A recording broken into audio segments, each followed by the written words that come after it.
Mas sim, a maioria aqui é mulher, amém? Vamos lá, homens, nos arrepender e chamar mais homens para estarem aqui também, amém? Mas hoje é um dia especial porque hoje celebramos a ressurreição de Jesus Cristo.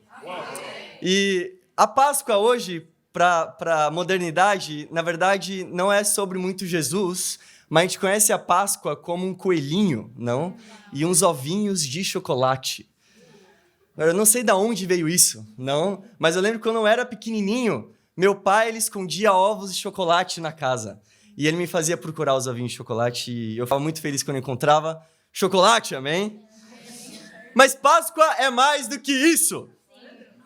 Páscoa é sobre a ressurreição de Jesus Cristo, amém?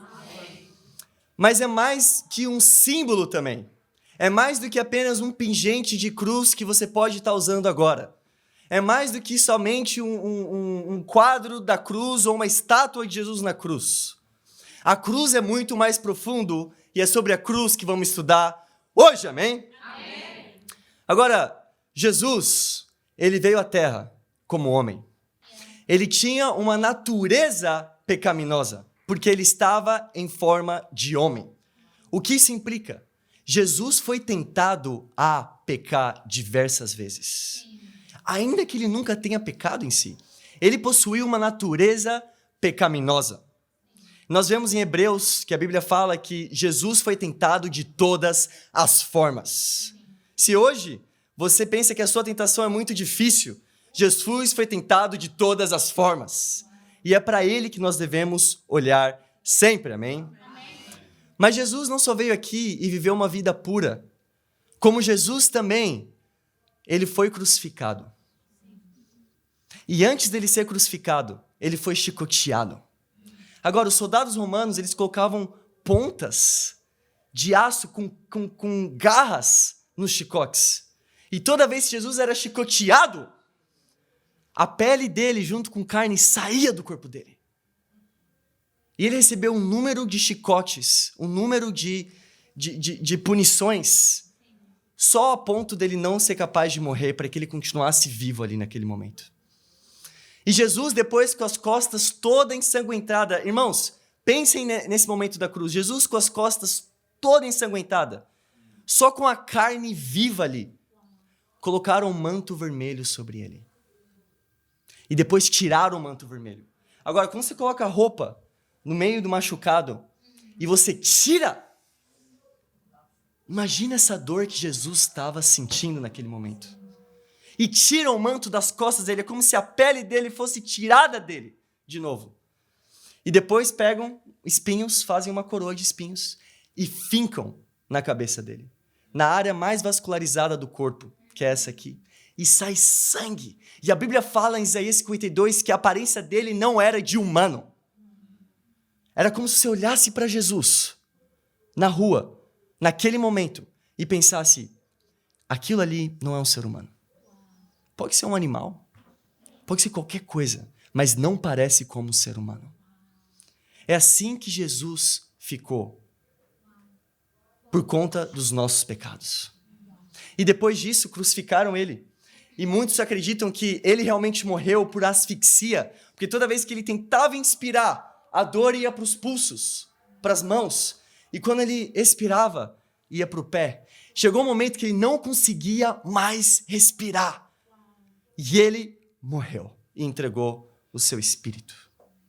E ele poderia, a Bíblia fala, em Mateus 26, que ele poderia ter invocado 72 mil anjos para tirar ele daquele momento. Ou seja, ele não foi um coitadinho que foi para a cruz. Ele tomou a decisão de ir para a cruz. Porque ele poderia ter saído daquela situação. Invocado, imagina, 72 mil anjos, com suas espadas, prontos ali para salvar Jesus e tirar ele de lá. Mas Jesus decide, não, eu vou passar por isso. Porque eu sei que a Thaís precisa ser batizada. Porque eu sei que a Claudimira precisa de salvação. Porque eu sei que a Ana precisa de salvação. O Juliano precisa de salvação. Eu preciso de salvação. Mas a boa notícia, e é o que celebramos hoje, é que Jesus, depois de 3 dias, ressuscitou dos mortos, amém? Não só em espírito, mas ele ressuscitou em carne também. Imagina que incrível. E 40 dias ele passou com seus discípulos. Depois disso, pregando sobre o reino de Deus, amém? E depois ele ascende aos céus. E os discípulos ficam ali, em Atos 1, fala, eles ficam sem saber o que fazer com Jesus, olhando para os céus, e aí anjos saem dos céus e falam, vocês têm trabalho para fazer. Vão e preguem a palavra, amém? E é isso que estamos fazendo isso hoje. Vamos ver nos 4 evangelhos, nas 4 perspectivas, 4 registros sobre Jesus. Vamos ver nesses 4 registros quais foram as últimas palavras de Jesus. Primeiro, Mateus 28, versículo 18. A cruz é muito mais profunda do que achamos quando abrimos a Bíblia. Mateus 28, versículo 18. Aqui vamos ver as últimas palavras de Jesus na perspectiva de Mateus. A Bíblia diz, então Jesus aproximou-se deles e disse, foi-me dada toda a autoridade nos céus e na terra. Portanto, vão e façam discípulos de todas as nações, amém? E depois que se torna um discípulo, o que acontece? Batizando-os em nome do Pai, do Filho e do Espírito Santo, e ensinando a todas o que deve ser feito, e eu estarei com vocês até o fim dos tempos, amém? Ou seja, qual foi as últimas... Quando Jesus passou a cruz, ressuscitou, ele chega para os seus discípulos. E quais são as últimas palavras dele? Vão e façam mais discípulos. Vamos ver a perspectiva de Marcos, capítulo 16. Qual foi a perspectiva de Marcos sobre as últimas palavras de Jesus? Marcos 16, versículo 15. Olha o que Jesus fala aqui. E disse-lhes, vão pelo mundo todo e preguem o evangelho a todas as pessoas, amém? Lucas 24, versículo 45. A perspectiva de Lucas sobre as últimas palavras de Jesus. É o meu nome. Mas ele era um médico. Eu sou apenas o Lucas. Lucas 24, versículo 45 diz... Então, versículo 45, então eles abriram o entendimento para que pudessem compreender as Escrituras. Nas últimas palavras de Jesus, ele estava abrindo o entendimento das pessoas para compreender o que estava escrito onde? Na palavra de Deus. Versículo 46, ele disse, está escrito que o Cristo haveria de sofrer e ressuscitar dos mortos no 3º dia, em que seu nome seria pregado ao arrependimento para perdão dos pecados a todas as nações, amém? De novo, ele fala aqui para os seus discípulos, vão e preguem, vai ser pregado algo a partir de agora, para todas as nações, arrependimento e perdão dos pecados. João capítulo 21. A perspectiva de João sobre as últimas palavras de Jesus Cristo, antes dele ascender aos céus. João 21, versículo 20. A Bíblia diz, Pedro voltou-se e viu que o discípulo a quem Jesus amava o seguia. Esse discípulo a quem Jesus amava era o próprio João. Então, ao invés de ele colocar o próprio nome aqui, ele fala que eu era o discípulo a quem Jesus amava. Este era o que estivera ao lado de Jesus durante a ceia e perguntou, Senhor, quem te irá trair? Quando Pedro ouviu, perguntou, Senhor, e quanto a ele? Respondeu Jesus, se eu quiser que ele permaneça vivo até que eu volte, o que lhe importa? Quanto a você, siga-me, amém? Amém? Quais são as últimas palavras de Jesus aqui a Pedro? Sigam-me! Então, fica bem claro, irmãos, irmãs e amigos que estão nos visitando hoje, que Jesus quer que hoje você tome a decisão de o seguir, amém? Amém.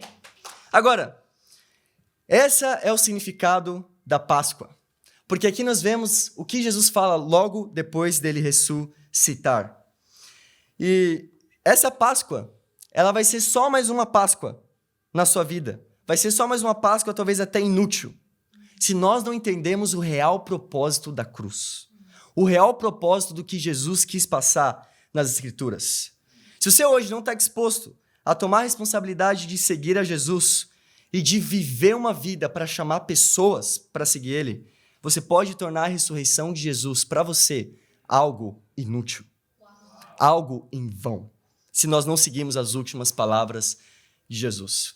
E eu vou orar para a gente poder começar a pregação, amém? Pai amado Deus, obrigado por estarmos reunidos aqui hoje, Pai. Obrigado pelo teu amor, Pai. Obrigado pela tua misericórdia. Obrigado por estarmos hoje reunidos, Deus. Eu oro, Pai, para que hoje estejamos alegres porque o Senhor ressuscitou dos mortos, Pai. para que estejamos animados para poder levar suas últimas palavras adiante, Deus. Pai, eu oro, Deus, para que todos saiamos daqui com esse chamado. A gente não veio aqui só esquentar a cadeira aqui da igreja, Pai, de domingo. A gente veio aqui, Deus, para sair daqui ainda mais com o Espírito Santo, Pai, cheio do Senhor, para pregar a Tua palavra e fazer discípulos de todas as nações do Brasil, do Portugal, da Guiné-Bissau, de todos os lugares que falam português, Pai. Eu oro por isso em nome de Jesus. Amém. Amém. Marcos 2, versículo 1.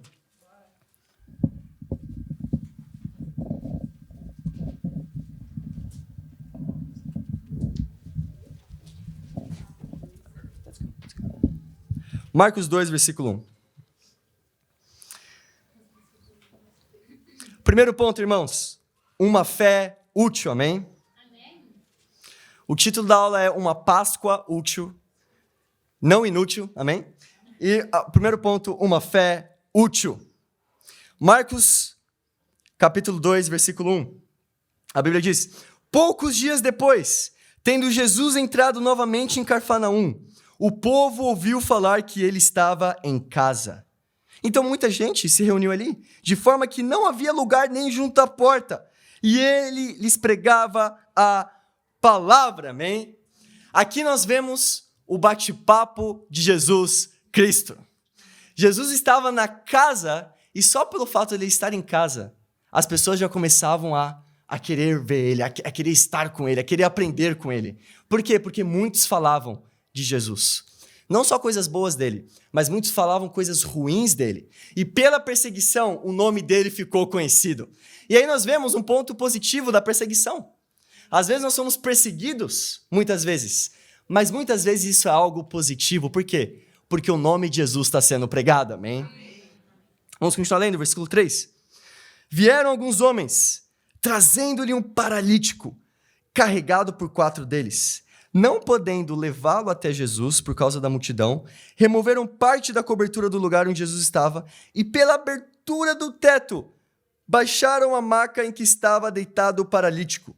Vendo a fé que eles tinham, Jesus disse ao paralítico: filho, os seus pecados estão perdoados.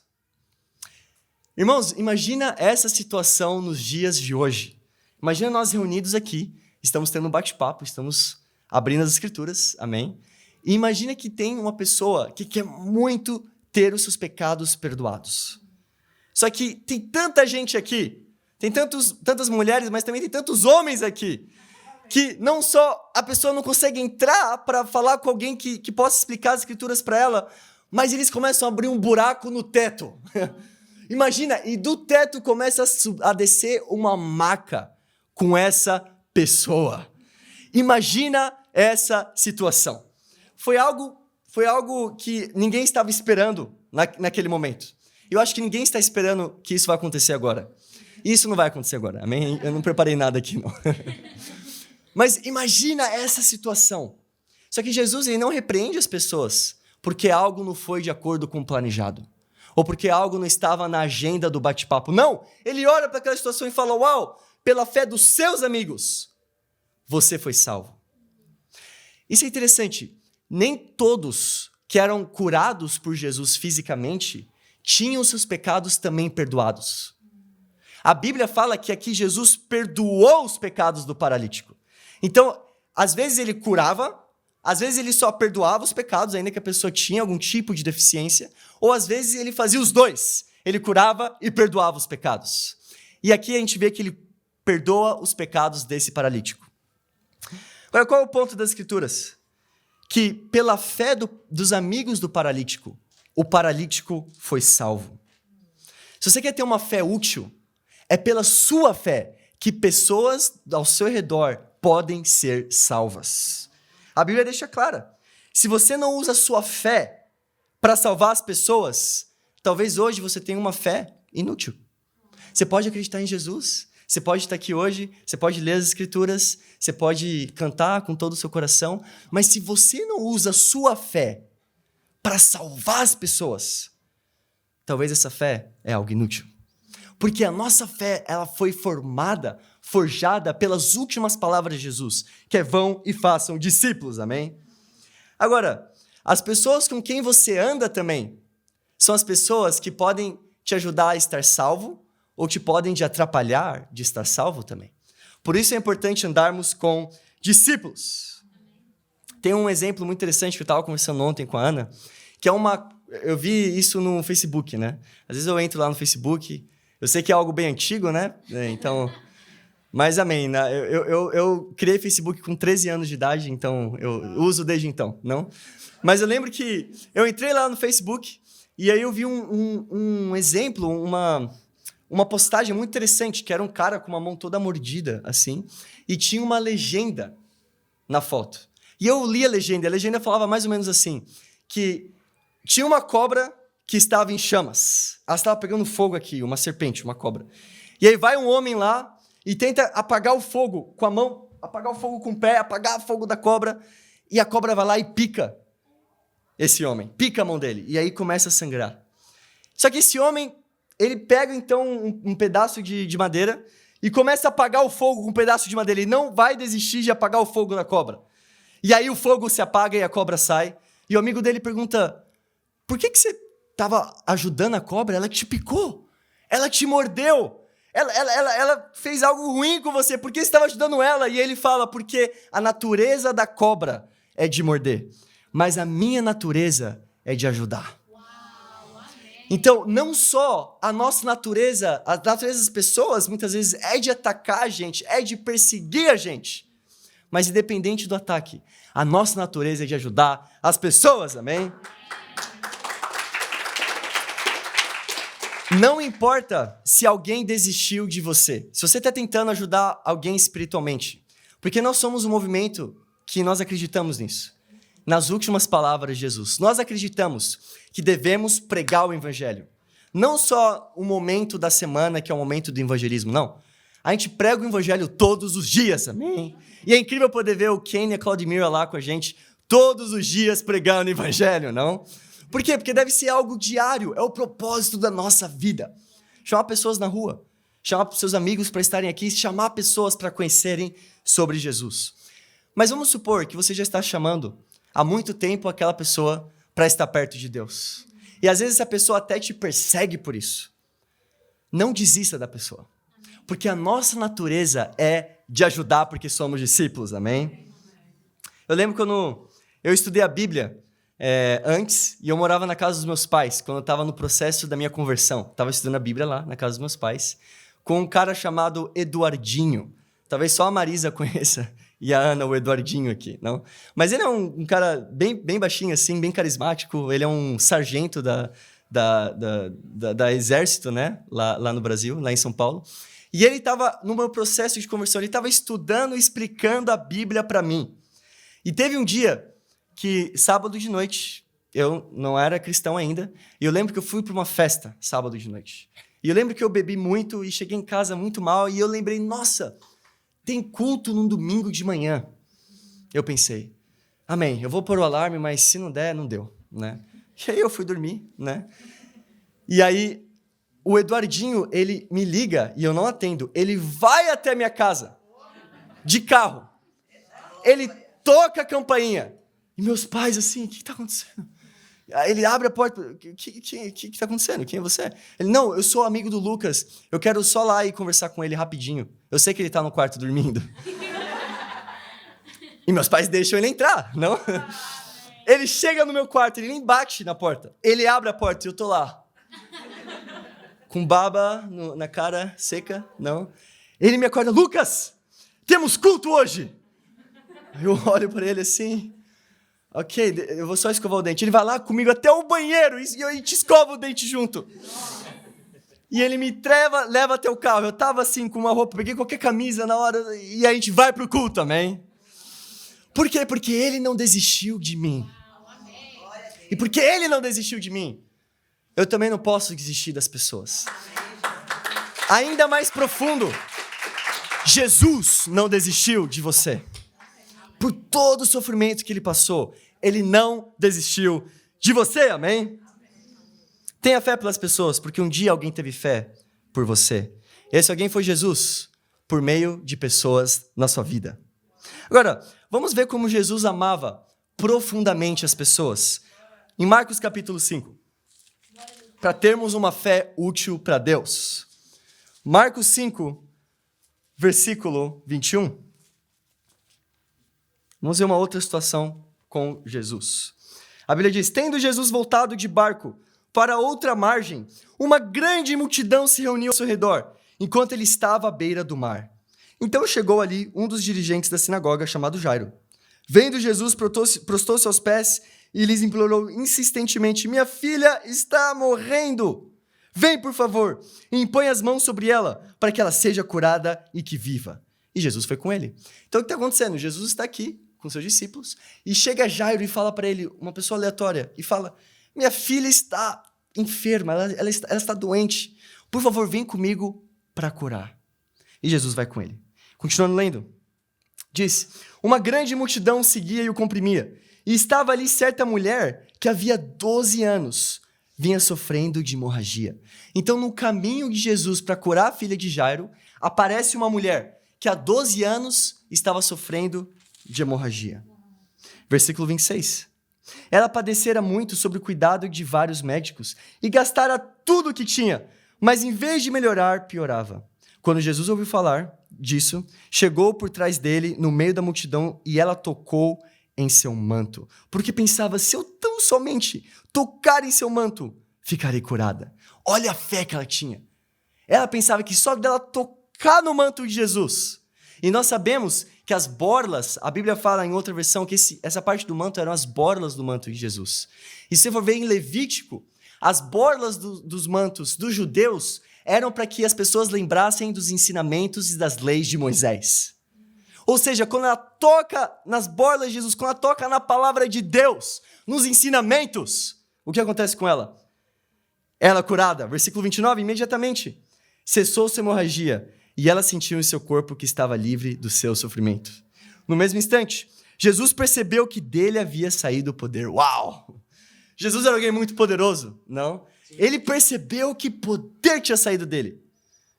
Eu gosto muito de pensar, talvez, não sei, que ele era um super-herói, não? Ele tinha um poder que saiu dele aqui. E ele vai para a multidão, no versículo 31, e pergunta: quem tocou em mim? Mas Jesus continuou olhando ao seu redor para ver quem tinha feito aquilo. Olha que interessante. Jesus estava aqui no meio de uma multidão, ele sente poder sair dele, e ele para todo mundo: olha, gente, quem tocou em mim aqui?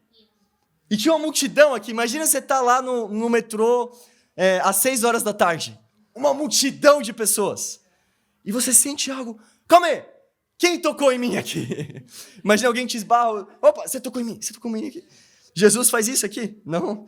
Versículo 33.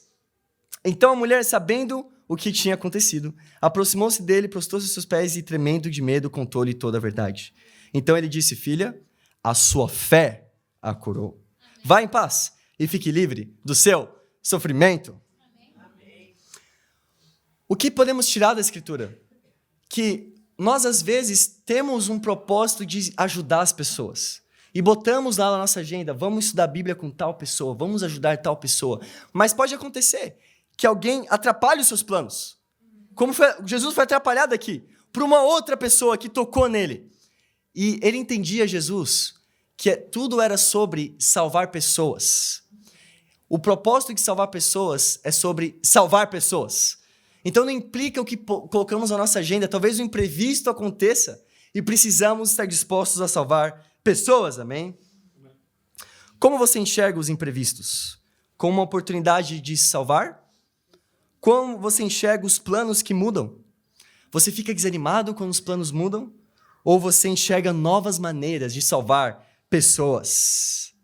O cristianismo não é sobre nós, mas é sobre salvar pessoas para Jesus, amém? Devemos amar mais as pessoas, amar as pessoas mais do que o nosso objetivo de amar as pessoas. É meio contraditório isso, meio paradoxal, não?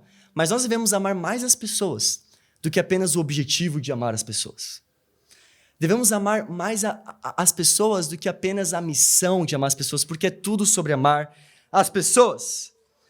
Agora, para você que consegue ver que não está dando o seu coração, se você veio aqui hoje e está pensando e refletindo, uau, hoje eu não estou dando meu coração para amar as pessoas. Hoje eu não estou dando meu coração para fazer discípulos, para estudar a Bíblia com as pessoas, para pregar a palavra. E eu quero ler uma escritura exatamente para você hoje, lá em 1 Timóteo capítulo 4. 1 Timóteo 4. Versículo 16.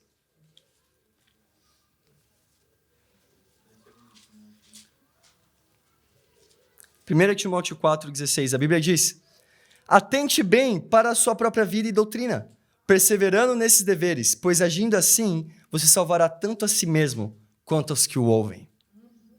Então, como podemos salvar aos que ouvem a gente?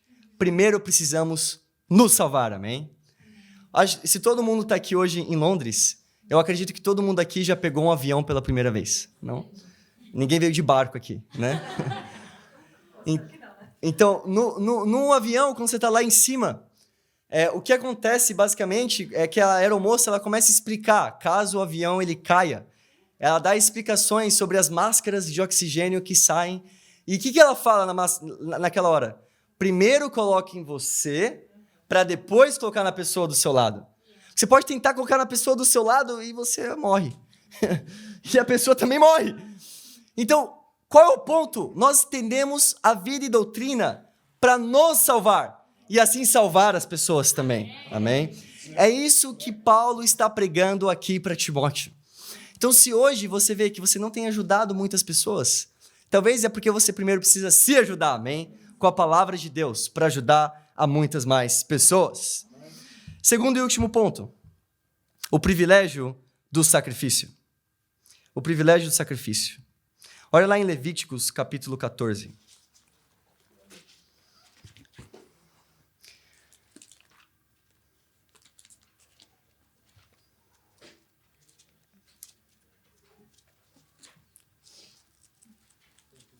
Levíticos 14, versículo 1. Eu quero levantar uma pessoa muito especial aqui, que é o Juliano, que está aqui hoje, não? Junto com a esposa dele, Tatiele. Antes de lermos a Escritura, é muito incrível poder ver os dois animados para andar com Deus, porque muitas pessoas dizem, eu não tenho tempo para estudar a Bíblia. Eu não tenho tempo para Deus. Ainda depois, você pode ser convidado a estudar a Bíblia, ainda hoje para a semana. Sabe, essa semana eu não tenho tempo para estudar a Bíblia. Mas ontem lá, a gente teve uma reunião, eu, Juliano, Tatiele, a Ana e mais algumas pessoas. E naquela reunião, o Juliano, ele tinha dormido ontem, no sábado. Ele foi dormir 1 da manhã e acordou às 5 da manhã. E ele foi lá para um lugar vender algumas coisas que ele está se mudando para Portugal. Não, então ele precisa se desfazer de algumas coisas. E ontem, 7 horas da noite, a gente estudou a Bíblia. Então eles estavam lá cansados, não, mas estavam estudando a Bíblia, amém? Às vezes nós vemos o sacrifício como algo negativo, mas é um privilégio poder sacrificar para Deus. É um privilégio poder ter um sacrifício. Talvez, se você está aqui hoje e se você tem pouquinho tempo para estudar a Bíblia, esse pouquinho tempo, se você sacrifica para Deus, é um privilégio isso. Se você tivesse todo o tempo do mundo para estudar a Bíblia e segunda a segunda você basicamente não faz absolutamente nada, talvez você não vai ter um sacrifício para marcar um estudo bíblico. Mas se você tem pouco tempo, é porque é um privilégio esse tempo. E é um privilégio você sacrifica ele para Deus, amém? Ou o marido da Thaís também, não, o Leikson. O Leikson trabalha muito, né, Thaís? Muito, né? Mas de quartas-feiras ele está livre. E ele tem uma filhinha também, então ele passa o tempo com a filha. Mas mesmo assim, ele foi lá para o centro lá de Londres com a filhinha dele, acho que ele tinha acabado de deixar a filha na escola, e enquanto ele estava esperando a filha dele, ele estudou a Bíblia com Kane, amém? Ou seja, ainda com pouquinho tempo, ele estava sacrificando para Deus. O Antigo Testamento também fala de sacrifícios. Olha em Levítico capítulo 14, versículo 1.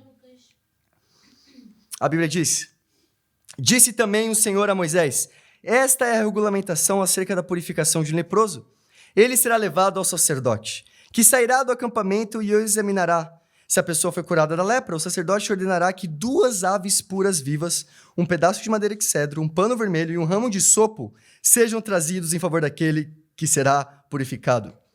Então o sacerdote ordenará que uma das aves seja morta numa vasilha de barro, com água e uma fonte. Então pegará a ave viva e a molhará com um pedaço da madeira de cedro, com pano vermelho e com um ramo de isopo, no sangue da ave morta, em água corrente. 7 vezes ele aspergirá aquele que está sendo purificado da lepra e o declarará puro. Depois soltará a ave viva em campo aberto. Uau! Então aqui nós vemos a purificação de uma pessoa leprosa. Para você ser purificado naquela época, você precisaria fazer um sacrifício de uma ave. Não de um touro, não de um boi, né? Mas de uma avezinha, né? E como que funcionava o sacrifício se você tivesse lepra? Você pegava 2 aves, uma você matava ela, e no sangue dela, junto com isopo, um pedaço de madeira, e junto com um manto vermelho, um pano vermelho, você molhava a ave que estava viva no sangue da ave que está morta, e você soltava a ave que estava viva. Agora, não sei você, mas isso me lembra de algum outro momento na Bíblia também, amém? Onde nós temos o isopo, a madeira e o pano vermelho. E uma ave tendo que morrer para que outra ave pudesse viver. A crucificação de Jesus. Uau! Desde o Antigo Testamento, a crucificação de Jesus já estava sendo profetizada, amém? Porque ele foi pregado numa madeira, deram um isopo para ele beber. E o manto vermelho também colocaram sobre ele. E ele teve que morrer para que nós hoje pudéssemos viver para ele, amém? Em Hebreus 10, versículo 8, nós vemos que Jesus não demanda mais sacrifícios de animais. Eu espero que você esteja animado com essa notícia, não? A gente não precisa matar ninguém aqui hoje, nem matar nenhum animal aqui hoje, amém? Por quê? Porque Jesus foi o sacrifício. Mas deve existir um sacrifício. E essa é a última escritura que vamos ler. Efésios capítulo 5. Deve existir um único sacrifício. Ainda nos dias de hoje.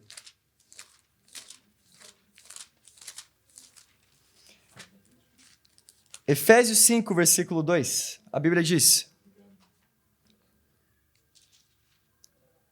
Na verdade, a gente pode ler versículo 1. Efésios 5, 1 diz: portanto, sejam imitadores de Deus, como filhos amados, e vivam em amor, como também Cristo nos amou, e se entregou por nós, como oferta e sacrifício de aroma agradável a Deus. O que nós somos chamados a sacrificar, de acordo com a Escritura? Nós somos chamados a sacrificar assim como Jesus foi sacrificado. E isso é algo muito intenso, não? Mas assim como Jesus sacrificou, nós devemos nos sacrificar para quê? Amar as pessoas. Aqui como diz, ame como Cristo também nos amou. O que você está disposto, irmãos e irmãs, a sacrificar hoje? Talvez pode ser seu tempo para estudar a Bíblia. Talvez alguma doutrina que não condiz com a Bíblia e você tem que sacrificar essa doutrina para poder também amar as pessoas, amém?